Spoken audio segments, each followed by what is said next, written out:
Sometimes a deck just gets lost in the shuffle. Today I'm going to revisit the Heavenly Bodies Oracle and see how it fits with my current practice. This is exciting. I need to bring this back into rotation.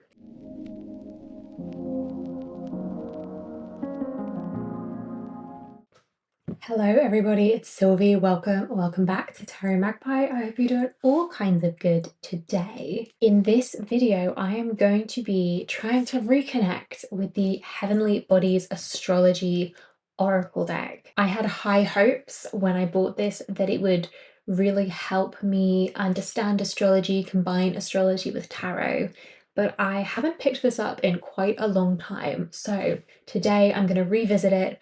I'm going to investigate why it hasn't been such a go-to over honestly most of the last year and explore whether there's a way I can sort of reincorporate it into my practice. If you have this deck, I would love to hear how you get on with it in the comments, if there are any ways that you utilize it in your practice. Or any recommendations. If you have an alternative that you think I would enjoy, please do let me know in the comments below. Let's get into it. So I bought this deck because I've always had an interest in astrology, especially having an interest in tarot. There's a lot of astrological correspondences. I wanted to understand them better. And I was really intrigued by the way this deck is laid out. First of all, it's absolutely beautiful. It's really, really pretty. So we have, for instance, if we grab a planet and a house and a sign. So say you had Uranus in Scorpio in the third house, these keywords, you can kind of construct them together like a sentence. So for instance, with Uranus in Scorpio in the third house, you radically change through intensity, exposing, purging, and renewing, especially in the areas of early learning, childhood relations, the rational mind, and communication. I really liked this idea of kind of like DIYing descriptions almost. I thought that would be really cool. I thought, oh, I'm definitely going to want to do that for all my chart placements. And I probably did. I think it was kind of a one and done. Like, this isn't quite enough. And I think I treated it as a bit more of a gimmick than like a really useful tool. That is probably my fault more than the deck's fault. And I was thinking about doing a video like this kind of deck reconnect thing, because I've done videos about decks I've been neglecting. I know I'm not the only person with a large tarot collection who feels like they don't use the decks that they have as often as they would like.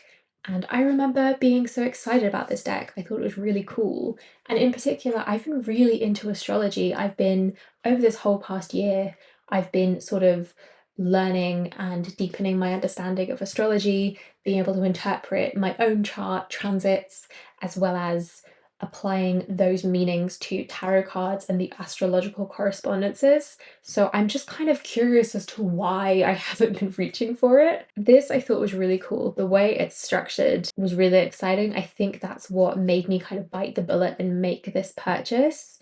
And I know I also did use it for a while as a way to create a tarot spread, which is something I like to do with oracle decks. I know there's a few other people here on YouTube who've talked about this as well. But I do think these keywords as a way to like pull tarot cards is really interesting. You can intentionally pull them. You could pull them at random. I just think they're really interesting, especially if you were going to do it in this like planet sign house format. So for instance, if we had Mars in Mercury in the 10th house, you could make this into either a journaling prompt or a tarot reading.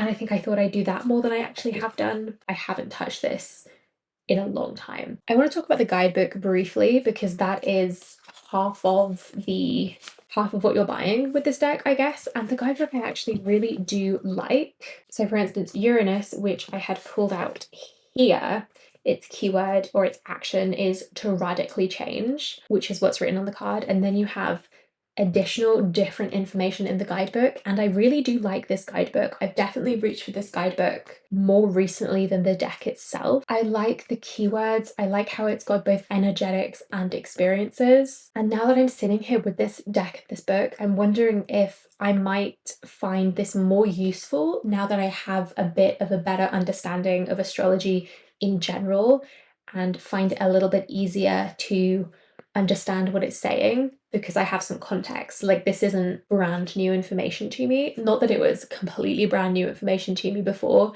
but I'm definitely more comfortable with astrology now. So maybe I will be able to work this deck back into my practice. So that's what I liked about the deck. I liked the way it's set up. I liked the guidebook. I know I watched a few walkthroughs and reviews before I purchased this, so I knew I wanted the guidebook.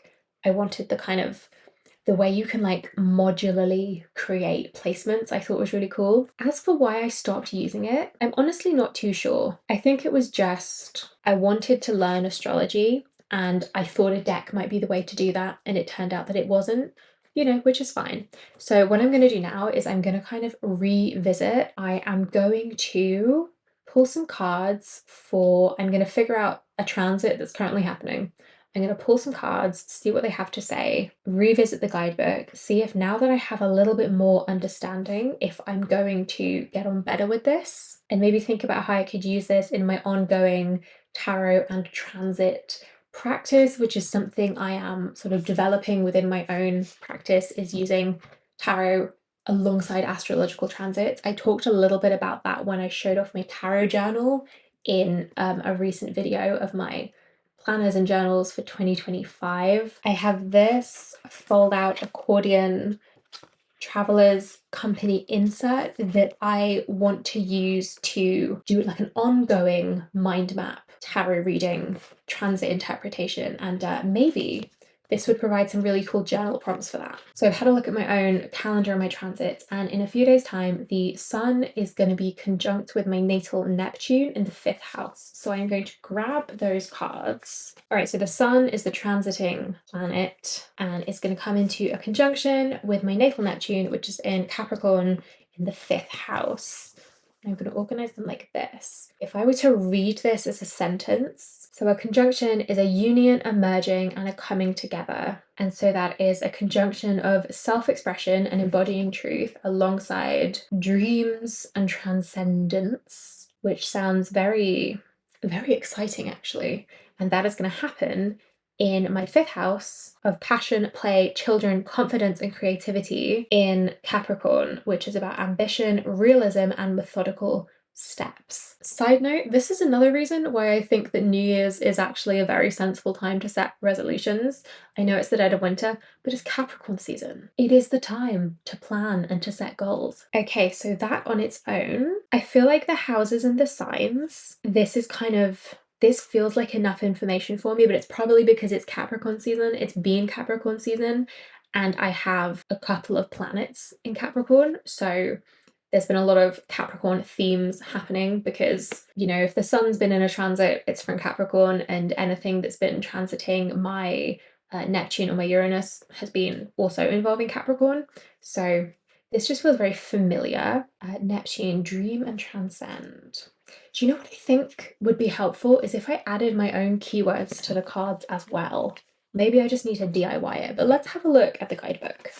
All right, so the sun, we've got self-express and embody truth, and then as additional keywords and experiences, synchronicity, self-expression, identity, what needs to radiate and shine. I like that. And then as experiences, I think this is a little bit more useful for me personally than energetics. For the most part, when I'm thinking about transits, experiences, that sort of perspective helps me understand it a little bit better. So embodying your truth, the person you were born to be. So this idea of embodying truth in conjunction, in union with Neptune, which is dream and transcend, which is, transcendence, dreams, empathy, surrender, art, music, inspiration. Dreamy and delusional is how I personally tend to describe Neptune. So I've got this confident self-expression, embodying truth in conjunction with dreams and delusions. So that's fun. I'll take it. That's pretty fun. And within my house of passion, play, children, not relevant to my life right now, passion, play, confidence, and creativity, I think of house 5 especially as creative output. So I want to see if this book aligns with my definition. It reflects your creativity and where you feel confident and free. Relishing in self-expression. So this is all pretty good vibes, because house 5 is about creative output and creative identity and that kind of self-expression. So having the sun there, pretty happy. And then Capricorn, less like Capricorn, Neptune are not like the happiest couple, because Capricorn is like planning and structure and grounded, and Neptune is dreams and delusions. Capricorn has an inherent sense of duty and a practical, disciplined approach to life. Authority, achievement, tradition, ambition, discipline, responsibility, hard work, earned respect. Yeah, and its shadow is overly serious, which doesn't necessarily play well with Neptune.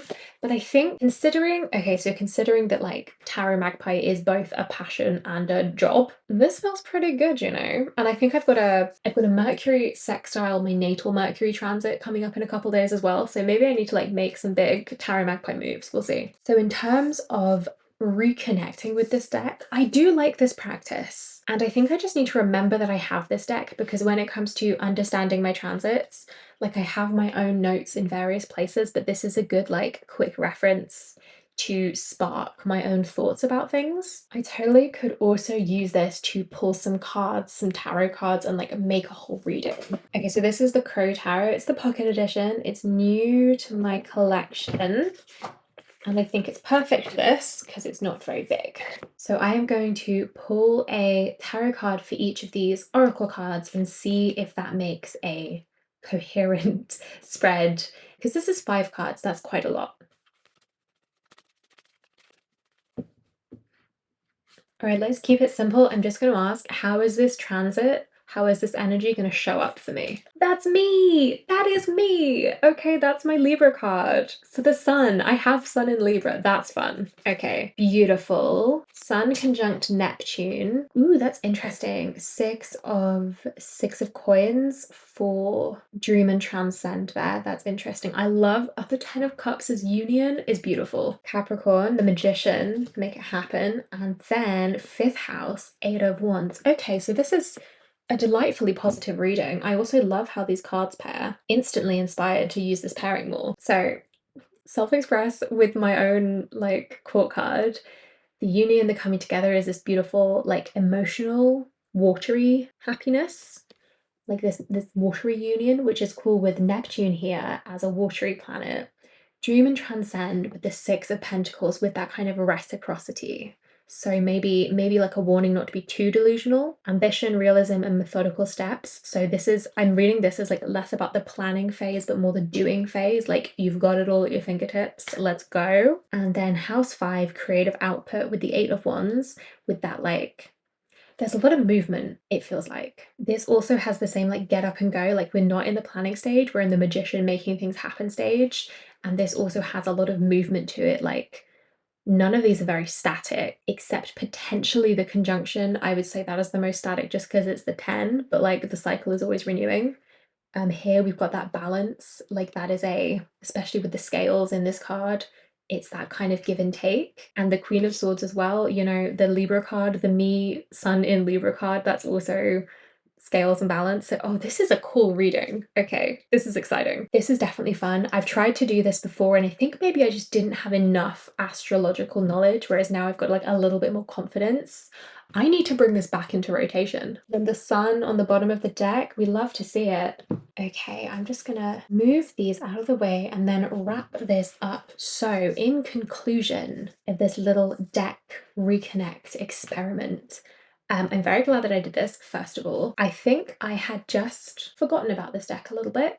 I think I just needed a push to use it, and now that I am in a deeper stage of astrological understanding, I think it's just that bit more usable. This kind of reading of layering tarot over oracle is what I wanted to do, but I feel like I now have the ability to do it with a little bit more success, especially now that I have gotten into doing these mind map readings so much. I've got a couple of videos about that. This kind of reading I think is going to work really well with like a mind mapping format, like even how I was doing it off the cuff just now is one where I want to be drawing connections, especially because that's half the reason I want to learn astrology anyway, is to draw those connections and map out those correspondences between tarot and astrology. So I think I'm going to make an intentional effort to reincorporate this deck into my personal practice a little bit more. I think the book over here is definitely one of the strengths of the deck. I do think the book is really good. Even just revisiting it today has reminded me how much I like it. It's a good little resource for understanding astrology and planets and placements and all that good stuff. This is a cool way to integrate astrology with the tarot.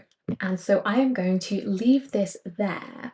I have got myself really excited with this combination, especially this particular deck pairing. I think they look gorgeous together and the sizes work really well. Definitely going to go away and play with mapping out my whole chart. And oh, I could do like a solar return chart and then pull cards for all of the placements in my solar return from last year. There's a cool idea. All right, I'm gonna let you go. Thank you so much for watching and for spending some time with me. If you've made it this far, I really hope you've enjoyed. Let me know what you think.